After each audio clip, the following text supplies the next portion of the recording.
1 Samuel, chapitre 5. L'arche chez les Philistins.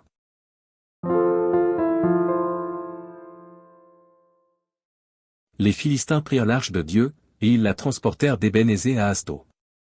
Après s'être emparés de l'arche de Dieu, les Philistins la firent entrer dans la maison de Dagon et la placèrent à côté de Dagon. Le lendemain, les Asdodiens, qui s'étaient levés de bon matin, trouvèrent Dagon étendu la face contre terre, devant l'arche de l'Éternel. Ils prirent Dagon, et le remirent à sa place. Le lendemain encore, s'étant levés de bon matin, ils trouvèrent Dagon étendu la face contre terre, devant l'arche de l'Éternel. La tête de Dagon et ses deux mains étaient abattues sur le seuil, et il ne lui restait que le tronc. C'est pourquoi jusqu'à ce jour, les prêtres de Dagon et tous ceux qui entrent dans la maison de Dagon à Asdo ne marchent point sur le seuil. La main de l'Éternel s'appesantit sur les Asdodiens, et il mit la désolation parmi eux, il les frappa d'hémorroïdes à Asdo et dans son territoire.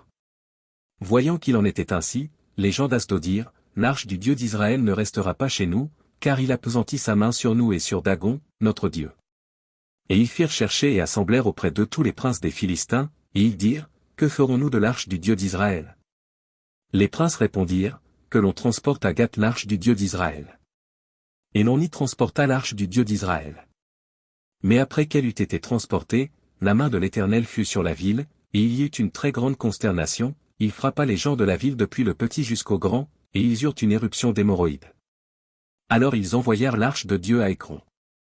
Lorsque l'arche de Dieu entra dans Écron, les Écroniens poussèrent des cris, en disant, on a transporté chez nous l'arche du Dieu d'Israël, pour nous faire mourir, nous et notre peuple.